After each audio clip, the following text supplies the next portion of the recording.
Hello everyone, ನಮಸ್ತೆ ಎಲ್ಲರಿಗೂ. Welcome to my YouTube channel. ಯಾರಿನ್ನೂ ಸಬ್ಸ್ಕ್ರೈಬ್ ಮಾಡಿಲ್ಲ ದಯಮಾಡಿ ಸಬ್ಸ್ಕ್ರೈಬ್ ಮಾಡಿ ಅಂತ ಹೇಳ್ತಾ ಬನ್ನಿ ಇವತ್ತಿನ ಈ ಒಂದು ವಿಡಿಯೋದಲ್ಲಿ ಪ್ರಚಲಿತ ಘಟನೆಗಳನ್ನು ಚರ್ಚೆ ಮಾಡೋಣ. ಫಸ್ಟ್ ಕ್ವಶನ್, ಕೆಳಗಿನ ಹೇಳಿಕೆಗಳನ್ನು ಗಮನಿಸಿ ಅಂತೈತಿ. ಅಂದರೆ ಕೆಳಗಿನ ಹೇಳಿಕೆಗಳನ್ನು ಗಮನಿಸಿ ಆಮೇಲೆ ನಾವು ಪ್ರಶ್ನೆಗೆ ಉತ್ತರವನ್ನು ಮಾಡಬೇಕಾಗತ್ತಿ. ಕೆಳಗಿನ ಹೇಳಿಕೆಗಳನ್ನು ಗಮನಿಸಿದಾಗ ಫಸ್ಟ್ ಸ್ಟೇಟ್ಮೆಂಟ್ ಅಥವಾ ಮೊದಲ ಹೇಳಿಕೆ ಏನೈತಿ ಅಂತಂದ್ರೆ 2025 ವಿಧಾನಸಭಾ ಚುನಾವಣೆಯಲ್ಲಿ ದೆಹಲಿಯ ಮುಖ್ಯಮಂತ್ರಿಯಾಗಿ ರೇಖಾ ಗುಪ್ತಾ ಅವರು ಆಯ್ಕೆಯಾಗಿದ್ದಾರೆ. ಸೆಕೆಂಡ್ ಆಪ್ಷನ್, ಅತೀಶಿಯವರು ವಿರೋಧ ಪಕ್ಷದ ನಾಯಕಿಯಾಗಿದ್ದಾರೆ. ಅತೀಶಿಯವರು ವಿರೋಧ ಪಕ್ಷದ ನಾಯಕಿಯಾಗಿದ್ದಾರೆ. ಥರ್ಡ್ ಸ್ಟೇಟ್ಮೆಂಟ್ ಏನೈತಪ್ಪ ಅಂತಂದ್ರೆ ರೇಖಾ ಗುಪ್ತಾ ದೆಹಲಿಯ 4ನೇ ಮಹಿಳಾ ಮುಖ್ಯಮಂತ್ರಿಯಾಗಿದ್ದಾರೆ.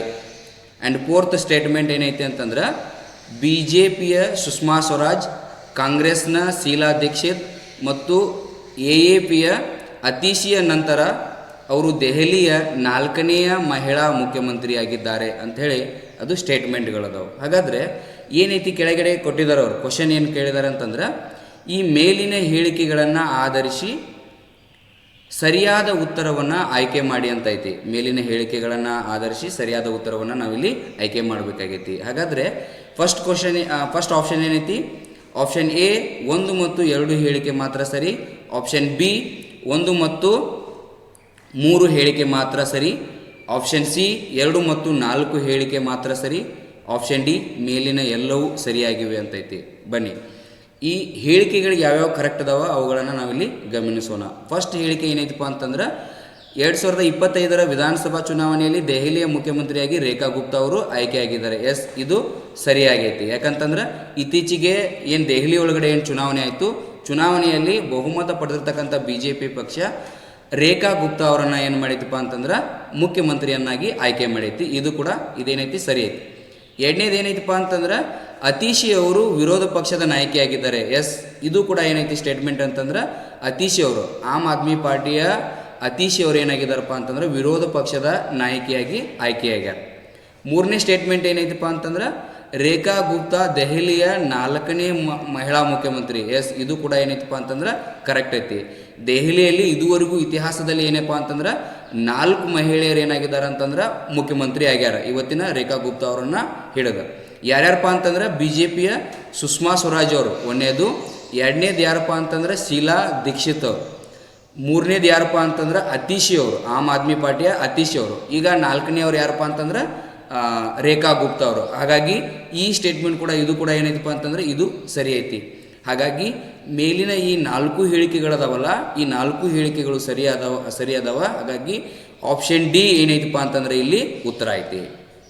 ಆಪ್ಷನ್ ಡಿ ಸರಿಯಾದ ಉತ್ತರ. ಇತ್ತೀಚೆಗೆ ಅದು ಸುದ್ದಿಯಲ್ಲಿ ಕೂಡ ಇತ್ತು. ಇಲ್ಲಿ ದಿನಪತ್ರಿಕೆಯಲ್ಲಿ, ಪ್ರಜಾವಾಣಿಯ ದಿನಪತ್ರಿಕೆಯಲ್ಲಿ ಅದು ಸುದ್ದಿಯಲ್ಲಿತ್ತು. ಏನಪ್ಪ ಅಂತಂದ್ರೆ ದಿಲ್ಲಿಯ 4ನೇ ಮಹಿಳಾ ಮುಖ್ಯಮಂತ್ರಿ, ದಿಲ್ಲಿಯ 4ನೇ ಮಹಿಳಾ ಮುಖ್ಯಮಂತ್ರಿ ಯಾರಪ್ಪ ಅಂತಂದ್ರೆ ಅದು ರೇಖಾ ಗುಪ್ತಾ ಅವರು. ಹಾಗಾಗಿ ಭಾಳಷ್ಟು ಮಹತ್ವದ ಪ್ರಚಲಿತ ಘಟನೆ ಏನಪ್ಪ ಅಂತಂದ್ರೆ ಇದು ರೇಖಾ ಗುಪ್ತಾ ಅವರು ಮಹಿಳಾ ಮುಖ್ಯಮಂತ್ರಿಯಾಗಿ ಆಯ್ಕೆಯಾಗಿದ್ದು. First one Sushma Swaraj, second one Sheila Dikshit, third one Atishi, fourth 4ನೇವ್ರು ಯಾರಪ್ಪ ಅಂತಂದ್ರೆ ಅದು ರೇಖಾ ಗುಪ್ತಾ ಅವರು. ಆ್ಯಂಡ್ ಸೆಕೆಂಡ್ ಕ್ವಶನ್ ಏನಪ್ಪ ಅಂತಂದ್ರೆ ಇತ್ತೀಚೆಗೆ ಈ ಕೆಳಗಿನ ಯಾವ ದೇಶ ಗೋಲ್ಡ್ ಕಾರ್ಡ್ ವೀಸಾ ಘೋಷಣೆ ಮಾಡಿದೆ ಅಂತ ಐತಿ. ಇತ್ತೀಚೆಗೆ ಈ ಕೆಳಗಿನ ಯಾವ ದೇಶ ಗೋಲ್ಡ್ ಕಾರ್ಡ್ ವೀಸಾ ಘೋಷಣೆ ಮಾಡಿದೆ ಅಂತ ಐತೆ ಅದು question. Option A Bharat, option B America, option C Australia, option D Dakshina Africa ಅಂತ ಐತಿ. ಹಾಗಾಗಿ ಇದು ಕೂಡ ಇತ್ತೀಚೆಗೆ ಸುದ್ದಿಯಲ್ಲಿರ್ತಕ್ಕಂಥ ಪ್ರಮುಖ ವಿಷಯ ಗೋಲ್ಡ್ ಕಾರ್ಡ್ ವೀಸಾ. ಇದನ್ನು ಯಾವ ದೇಶ ಇದನ್ನು ಘೋಷಣೆ ಮಾಡಿದೆ ಅಂತಂದರೆ ಇವತ್ತಿಗೆ ಇತ್ತೀಚೆಗೆ ಇದು ಸುದ್ದಿಯಲ್ಲಿರ್ತಕ್ಕಂಥದ್ದು ಏನಪ್ಪ ಅಂತಂದ್ರೆ ಇದಕ್ಕೆ ಸರಿಯಾದ ಉತ್ತರ ಅಮೇರಿಕಾ. ಸರಿಯಾದ ಉತ್ತರ ಏನಪ್ಪ ಅಂತಂದ್ರೆ ಇದಕ್ಕೆ ಅಮೇರಿಕಾ ಇತ್ತೀಚೆಗೆ ಗೋಲ್ಡ್ ಕಾರ್ಡ್ ವೀಸಾವನ್ನು ಏನು ಮಾಡೈತಿ ಪರಿಚಯ ಮಾಡೈತಿ. ಇಲ್ಲಿ ಪತ್ರಿಕೆಯಲ್ಲಿ ಬಂದಿರತಕ್ಕಂಥ ವಿಷಯವನ್ನು ನೀವು ಪಾಸ್ ಮಾಡಿ ಓದ್ಬೋದು. ಏನೈತಿ ಅಂತಂದ್ರೆ ಸುಮಾರು $5 ಮಿಲಿಯನ್ ಅಂದಾಜು ಅದನ್ನು ಭಾರತದ ರೂಪಾಯಿಗೆ ಕನ್ವರ್ಟ್ ಮಾಡಿದ್ರೆ $5 ಮಿಲಿಯನ್ ಭಾರತದ ರೂಪಾಯಿಗೆ ಕನ್ವರ್ಟ್ ಮಾಡಿದರೆ ಎಷ್ಟಾಗ್ತೈತಪ್ಪ ಅಂತಂದ್ರೆ 43.54 ಕೋಟಿ ರೂಪಾಯಿ ಆಗ್ತೈತಿ ಮೌಲ್ಯದ ಗೋಲ್ಡ್ ಕಾರ್ಡ್ ವೀಸಾವನ್ನು ಏನು ಮಾಡ್ಯಾರ ಅವ್ರು ಪರಿಚಯ ಮಾಡ್ಯಾರ. ಅಂದ್ರೆ ಗೋಲ್ಡ್ ಕಾರ್ಡ್ ವೀಸಾ ಐತಲ್ಲ ಇದನ್ನು ಯಾರಾದರೂ ಕೊಂಡ್ಕೋಬೇಕಾದ್ರೆ ನಾವು ಎಷ್ಟು ಪೇ ಮಾಡಬೇಕು ಅಂತಂದ್ರೆ 43.54 ಕೋಟಿ ರೂಪಾಯಿ ಕೊಟ್ಟು ಗೋಲ್ಡ್ ಕಾರ್ಡ್ ವೀಸಾವನ್ನು ನಾವು ಖರೀದಿ ಮಾಡಬೇಕಾಕೈತಿ. ಯಾಕೆ ಇದನ್ನು ಖರೀದಿ ಮಾಡಬೇಕು ಅಂತಂದ್ರೆ ಈ ಗೋಲ್ಡ್ ಕಾರ್ಡ್ ವೀಸಾದ ಸೌಲಭ್ಯ ಏನಪ್ಪ ಅಂತಂದ್ರೆ ಅಮೇರಿಕಾದ ಪೌರತ್ವವನ್ನು ಸಿಟಿಜನ್ಶಿಪ್ಪನ್ನು ಪಡ್ಕೋಬೇಕಾದ್ರೆ ನಾವೇನು ಮಾಡಬೇಕಾಕೈತಿ, ಈ ಗೋಲ್ಡ್ ಕಾರ್ಡ್ ಐತಲ್ಲ ಗೋಲ್ಡ್ ಕಾರ್ಡನ್ನು ಖರೀದಿ ಮಾಡಬೇಕಾಕೈತಿ. ಹಾಗಾಗಿ ಅಮೇರಿಕಾ ಈ ಗೋಲ್ಡ್ ಕಾರ್ಡ್ ವೀಸಾನ ಯಾಕೆ ಪರಿಚಯ ಮಾಡೈತಿ, ಫಸ್ಟ್ ಥಿಂಗ್ ಏನಪ್ಪ ಅಂತಂದ್ರೆ ಈ ಗೋಲ್ಡ್ ಕಾರ್ಡ್ ವೀಸಾ ಖರೀದಿ ಮಾಡಬೇಕಾದ್ರೆ ಅವರು ಶ್ರೀಮಂತರಾಗಿರ್ತಾರೆ. ಯಾಕಂತಂದ್ರೆ 43.5 ಕೋಟಿ ರೂಪಾಯಿ ಕೊಟ್ಟು ಗೋಲ್ಡ್ ಕಾರ್ಡ್ ವೀಸಾನ ಖರೀದಿ ಮಾಡುವಂಥ ವ್ಯಕ್ತಿಗಳು ಯಾರಿರ್ತಾರಪ್ಪ ಅಂತಂದ್ರೆ ಅವರು ಶ್ರೀಮಂತರಿರ್ತಾರೆ. ಇದರಿಂದ ಅಮೇರಿಕಕ್ಕೆ ಏನು ಬೆನಿಫಿಟ್ ಐತಿ ಅಂತಂದರೆ ಫಸ್ಟ್ ಒಂದು ಶ್ರೀಮಂತರಾಗಿರೋದ್ರಿಂದ ಅವರು ತೆರಿಗೆಯನ್ನು ಕಟ್ತಾರೆ. ಸೆಕೆಂಡ್ ಒನ್, ಶ್ರೀಮಂತರಾಗಿರೋದ್ರಿಂದ ಅವರು ಅಮೇರಿಕಾದಲ್ಲಿ ಬಿಸ್ನೆಸ್ ಮತ್ತು ಕಂಪನಿಗಳನ್ನು ಪ್ರಾರಂಭ ಮಾಡ್ತಾರೆ. ಆ್ಯಂಡ್ ಥರ್ಡ್ ಒನ್, ಕಂಪನಿಗಳನ್ನು ಪ್ರಾರಂಭ ಮಾಡಿದಾಗ ಅಮೇರಿಕಾದಲ್ಲಿ ಉದ್ಯೋಗ ಅವಕಾಶಗಳು ಹೆಚ್ಚಾಗ್ತಾವೆ. ಉದ್ಯೋಗ ಅವಕಾಶಗಳು ಹೆಚ್ಚಾದಾಗ ಅಲ್ಲಿನ ಸ್ಥಳೀಯರಿಗೆ ಏನು ಮಾಡ್ಬೋದಪ್ಪ ಅಂತಂದ್ರೆ ಉದ್ಯೋಗಗಳನ್ನು ಕೊಡ್ಬೋದು. ಆ ಕಾರಣಕ್ಕಾಗಿ ಅಮೇರಿಕಾ ಏನು ಪರಿಚಯ ಮಾಡಿದೆ ಅಂತಂದರೆ ಗೋಲ್ಡ್ ಕಾರ್ಡ್ ವೀಸಾನ ಪರಿಚಯ ಮಾಡೈತಿ. ಆ ಮೂಲಕ ಗೋಲ್ಡ್ ಕಾರ್ಡ್ ವೀಸಾ ಯಾರು ಖರೀದಿ ಮಾಡ್ತಾರಲ್ಲ ಅಥವಾ ಯಾರು ಹೊಂದ್ತಾರಲ್ಲ ಅಂಥವ್ರಿಗೆ ಅಮೇರಿಕಾ ಏನು ಆಫರ್ ಇಟ್ಟಿದೆ ಅಂತಂದರೆ ಅಮೇರಿಕಾದ ಕಾಯಂ ಸಿಟಿಜನ್ಶಿಪ್ ಅಥವಾ ಪೌರತ್ವ ಪಡಿಲಿಕ್ಕೆ ಅವ್ರಿಗೆ ಏನೈತಪ್ಪ ಅಂತಂದ್ರೆ ಅವಕಾಶವನ್ನು ಕೊಡ್ತಾರೆ ಅವರು. ಹೌದಾ? ಏನು ಕ್ವಶನ್ ಐತೆ ಅಂತಂದ್ರೆ ಇತ್ತೀಚೆಗೆ ಈ ಕೆಳಗಿನ ಯಾವ ದೇಶ ಗೋಲ್ಡ್ ಕಾರ್ಡ್ ವೀಸಾ ಪರಿಚಯ ಮಾಡಿತ್ತು ಅಂತ ಐತಿ, ಅದು ಅಮೇರಿಕಾ ಗೋಲ್ಡ್ ಕಾರ್ಡ್ ವೀಸಾನ ಪರಿಚಯ ಮಾಡಿದ್ದು. ಆ್ಯಂಡ್ ಥರ್ಡ್ ಕ್ವಶನ್, ಈ ಕೆಳಗಿನ ಯಾರು ನೂತನ ಮುಖ್ಯ ಚುನಾವಣಾ ಆಯುಕ್ತರಾಗಿ ಆಯ್ಕೆಯಾಗಿದ್ದಾರೆ? ನೂತನ ಮುಖ್ಯ ಚುನಾವಣಾ ಆಯುಕ್ತರಾಗಿ ಆಯ್ಕೆಯಾಗಿದ್ದಾರೆ ಅಂತೇಳಿ ಕ್ವಶನ್ ಐತಿ. ಹಾಗಾಗಿ ಆಪ್ಷನ್ ಏನಪ್ಪ ಅಂತಂದ್ರೆ option A Ananthakumar Nageswaran, option B Ramesh Kumar, option C Gyanesh Kumar, option D ಮೇಲಿನ ಯಾರೂ ಅಲ್ಲ ಅಂತೈತಿ. ಹಾಗಾಗಿ ಇತ್ತೀಚೆಗೆ ಫೆಬ್ರವರಿ ತಿಂಗಳಲ್ಲಿ ಆಗಿರ್ತಕ್ಕಂಥ ಅಪ್ಡೇಟ್ ಇದು. ಏನಪ್ಪ ಅಂತಂದ್ರೆ ದಿನಪತ್ರಿಕೆಗಳಲ್ಲಿ ಬಂದಿತ್ತು. ಏನು ದಿನಪತ್ರಿಕೆಗಳಲ್ಲಿ ಬಂದಿತ್ತು ಅಂತಂದರೆ ಜ್ಞಾನೇಶ್ ಪ್ರಮಾಣ ವಚನ ಎಂದು ಓದೈತಿ. ಹಾಗಾಗಿ ಇದಕ್ಕೆ ಸರಿಯಾದ ಉತ್ತರ ಏನಪ್ಪ ಅಂತಂದ್ರೆ ಜ್ಞಾನೇಶ್ ಕುಮಾರ್. ಆಪ್ಷನ್ ಸಿ ಜ್ಞಾನೇಶ್ ಕುಮಾರ್ ಇತ್ತೀಚೆಗೆ ನೂತನ ಮುಖ್ಯ ಚುನಾವಣಾ ಆಯುಕ್ತರಾಗಿ ಆಯ್ಕೆಯಾಗಿದ್ದಾರೆ. ಇದು ಇದನ್ನು ಯಾರಾದರೂ ಪಾಸ್ ಮಾಡಿ ಇದನ್ನು ನೋಟ್ ಮಾಡ್ಕೋಬೋದು. ಆ್ಯಂಡ್ ನೆಕ್ಸ್ಟ್ ಕ್ವಶನ್ ಏನೈತಪ್ಪ ಅಂತಂದ್ರೆ ಯಾವ ವರ್ಷ ಚಂದ್ರಯಾನ 4 ಯೋಜನೆಗೆ ಚಾಲನೆ ನೀಡಲಾಗುವುದು ಅಂತೈತಿ. ಚಂದ್ರಯಾನ 4 ಅಂದರೆ ಈಗ ಆಲ್ರೆಡಿ ಚಂದ್ರಯಾನ 1, ಚಂದ್ರಯಾನ 2, ಚಂದ್ರಯಾನ 3 ಆಗಿದೆ. ಅಂದರೆ ನೆಕ್ಸ್ಟ್ ಇನ್ನು ಚಂದ್ರಯಾನ 4 ಯೋಜನೆ ಐತಲ್ಲ ಅದನ್ನು ಯಾವ ವರ್ಷ ಚಾಲನೆ ನೀಡ್ತಾರೆ ಆ ಯೋಜನೆಗೆ ಅಂತ ಕ್ವಶನ್ ಐತಿ. Option A 2026, option B 2027, option C 2028, option D 2030 ಅಂತ ಐತಿ. ಇಲ್ಲಿ ಇವತ್ತಿನ ದಿನಪತ್ರಿಕೆಗಳಲ್ಲಿ ಅಂದರೆ ಫೆಬ್ರವರಿ ತಿಂಗಳ ದಿನಪತ್ರಿಕೆಯಲ್ಲಿ ಇದು ಸುದ್ದಿಯಲ್ಲಿತ್ತು. ಏನಪ್ಪ ಅಂತಂದ್ರೆ ಚಂದ್ರಯಾನ 4 ಯೋಜನೆ ಐತಲ್ಲ ಈ ಯೋಜನೆಗೆ 2027ಕ್ಕೆ ಚಾಲನೆ ನೀಡಲಾಗುವುದು ಅಂಥೇಳಿ ಐತದ ದಿನಪತ್ರಿಕೆಯಲ್ಲಿ. 2027ಕ್ಕೆ ಚಂದ್ರಯಾನ 4ಗೆ ಚಾಲನೆ ನೀಡಲಾಗುವುದು ಅಂತ ಯಾರು ಹೇಳಿದಾರಪ್ಪ ಅಂತಂದ್ರೆ ಸಚಿವ ಜಿತೇಂದ್ರ ಸಿಂಗ್ ಅವರು ಹೇಳಿದ್ದಾರೆ. ಹಾಗಾಗಿ ಇದಕ್ಕೆ ಸರಿಯಾದ ಉತ್ತರ ಏನಪ್ಪ ಅಂತಂದ್ರೆ ಆಪ್ಷನ್ ಬಿ 2027. ಚಂದ್ರಯಾನ 4ದ ಟಾರ್ಗೆಟ್ ಗುರಿ ಅಥವಾ ಗೋಲ್ ಏನೈತಿ ಅನ್ನೋದು ಇಂಪಾರ್ಟೆಂಟ್. ಬರ್ತಕ್ಕಂಥ ಪರೀಕ್ಷೆಗಳಲ್ಲಿ ಅದು ಕೂಡ ಇಂಪಾರ್ಟೆಂಟ್ ಆಗ್ತೈತಿ. ಇಲ್ಲಿ ಅವ್ರು ಕೊಟ್ಟಾರ ಏನೈತಪ್ಪ ಅಂತಂದರೆ ಚಂದ್ರನ ಮೇಲ್ಮೈನಲ್ಲಿನ ಕಲ್ಲುಗಳ ಮಾದರಿಗಳನ್ನು ಹೊತ್ತು ಭೂಮಿಗೆ ತರಲು. ಅಂದರೆ ಚಂದ್ರಯಾನ 4ನ ಗೋಲ್ ಏನಪ್ಪ ಅಂತಂದ್ರೆ ಚಂದ್ರನ ಮೇಲಿರ್ತಕ್ಕಂಥ ಕಲ್ಲುಗಳನ್ನು ಭೂಮಿಗೆ ಹೊತ್ತು ತರಲಿಕ್ಕೆ ಚಂದ್ರಯಾನ 4 ಅಥವಾ ಚಂದ್ರಯಾನ 4 ಪ್ಲ್ಯಾನಿಂಗನ್ನು ನಾವು ಚಾಲನೆ ಕೊಡ್ತಾ ಇದ್ದೀವಿ. ಹಾಗಂತ ಹೇಳಿದವರು ಯಾರಪ್ಪ ಅಂತಂದ್ರೆ ಸಚಿವ ಜಿತೇಂದ್ರ ಸಿಂಗ್. ವಿಜ್ಞಾನ ಮತ್ತು ತಂತ್ರಜ್ಞಾನದ ಸಚಿವರು ಯಾರ್ದಾರಪ್ಪ ಅಂತಂದ್ರೆ ಜಿತೇಂದ್ರ ಸಿಂಗ್ ಅವ್ರದ. ಚಂದ್ರಯಾನ 4 2027ಕ್ಕೆ ಅದನ್ನು ಚಾಲನೆ ನೀಡ್ತಾರೆ. ಅದ್ರದ್ದು ಗೋಲ್ ಏನಪ್ಪ ಅಂತಂದ್ರೆ ಚಂದ್ರನ ಮೇಲ್ಮೈನ ಕಲ್ಲುಗಳ ಮಾದರಿಯನ್ನು ಹೊತ್ತು ಭೂಮಿಗೆ ತರಲು ಅದ್ರದ್ದು ಗೋಲ್ ಆಗಿರ್ತೈತಿ. ಅದನ್ನು ನೆನಪಿಟ್ಕೋರಿ, ಮರಿಬೇಡ್ರಿ ಕೂಡ, ಆಯಿತಾ. ನೆಕ್ಸ್ಟ್ ಕ್ವಶನ್ ಏನೈತಪ್ಪ ಅಂತಂದ್ರೆ ಕ್ರಿಕೆಟಿಗೆ ಸಂಬಂಧಿಸಿದಂತೆ 5ನೇ ಕ್ವಶನ್. ಕ್ರಿಕೆಟಿಗೆ ಸಂಬಂಧಿಸಿದಂತೆ ಈ ಕೆಳಗಿನ ಹೇಳಿಕೆಗಳನ್ನು ಗಮನಿಸಿ ಅಂತೈತಿ. ಕೆಳಗಿನ ಹೇಳಿಕೆಗಳು ಏನೇನು ಹೇಳಿಕೆಗಳದಾವೆ ನೋಡೋಣ.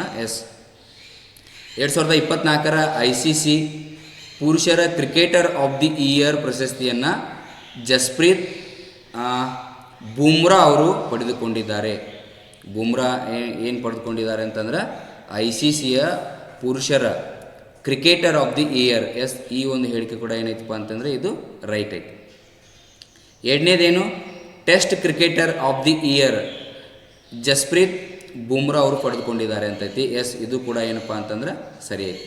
Test cricketer of the year ಯಾರಿಗೆ ಬಂದೈತಿ ಅಂತಂದ್ರೆ 2024 ಅದು ಕೂಡ ಬುಮ್ರಾ ಅವ್ರಿಗೆ ಬಂದೈತಿ. ಮೂರನೇ ಸ್ಟೇಟ್ಮೆಂಟ್ ಏನೈತಿ ಅಂತಂದ್ರೆ ODI one day international cricketer of the year ಅದನ್ನು ಯಾರು ಪಡ್ಕೊಂಡಿದ್ದಾರಪ್ಪ ಅಂತಂದ್ರೆ ಅಜ್ಮತುಲ್ಲಾ ಓಮರ್ಜಾಯ್.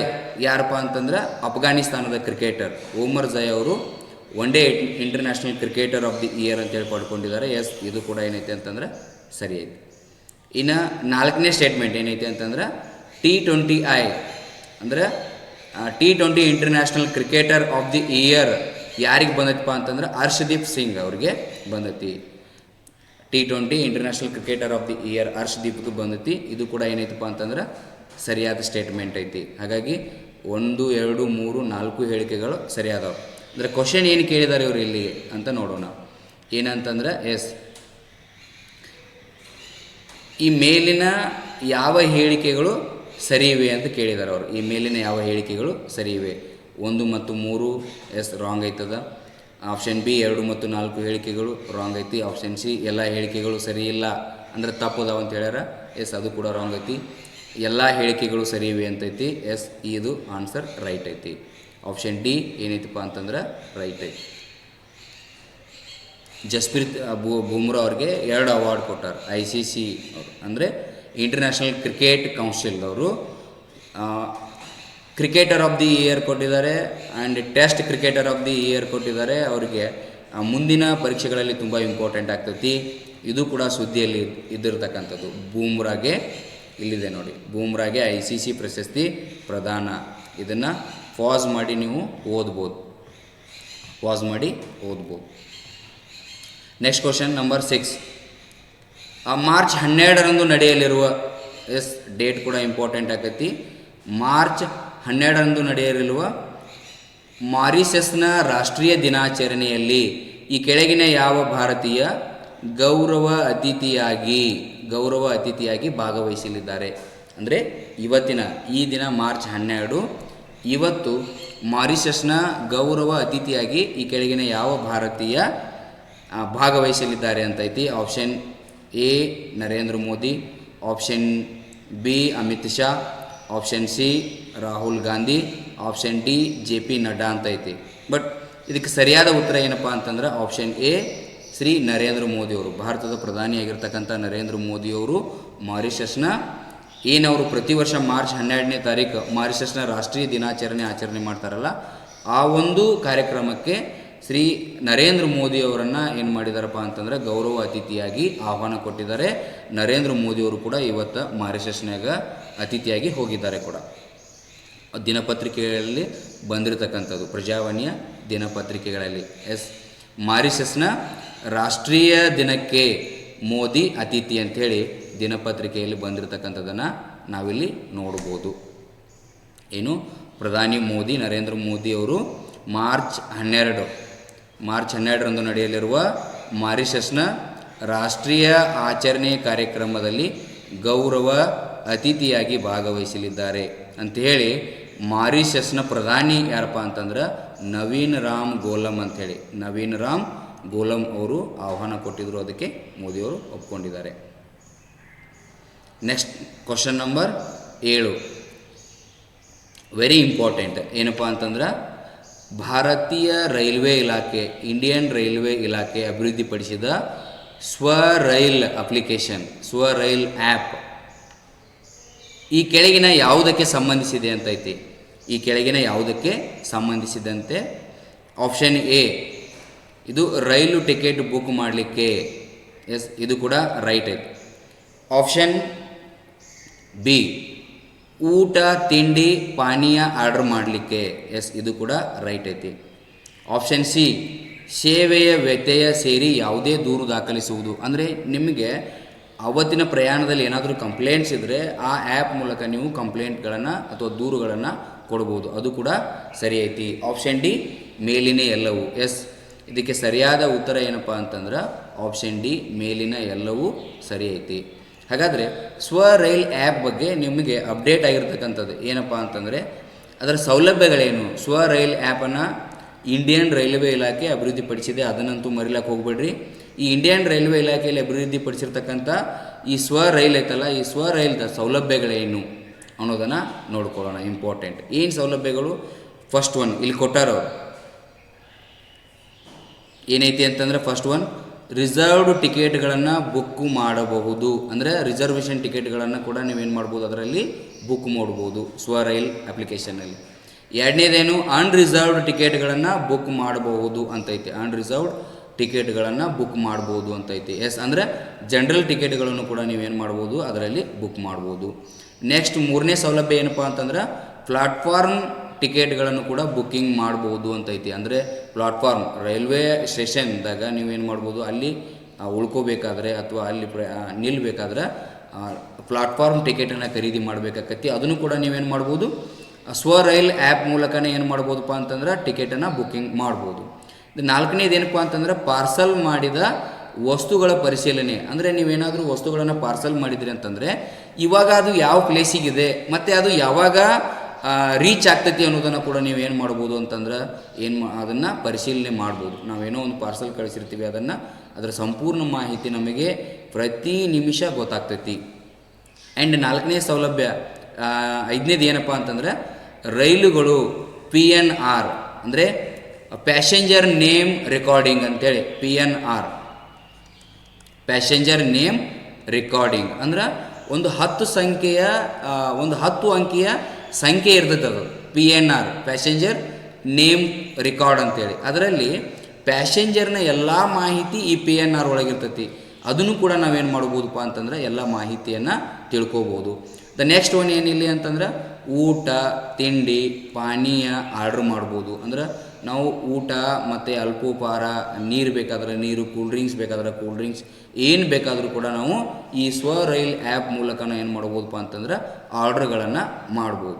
ಆ್ಯಂಡ್ ನೆಕ್ಸ್ಟ್ ಒನ್ ಏನಂತಂದ್ರೆ ಸೇವೆ ವ್ಯತ್ಯಯ ಸೇರಿ ಯಾವುದೇ ದೂರು ದಾಖಲಿಸುವುದು. ಅಂದ್ರೆ ನಿಮ್ಗೆ ಏನಾದರೂ ಪ್ರಾಬ್ಲಮ್ ಆದ್ರೆ ಅದಕ್ಕೆ ಸಂಬಂಧಿಸಿದಂಗೆ ಆ ರೈಲ್ ಆ್ಯಪ್ ಮೂಲಕನ ಏನು ಮಾಡ್ಬೋದಪ್ಪ ಅಂತ ನೀವು ದೂರುಗಳನ್ನು ದಾಖಲಿಸ್ಬೋದು.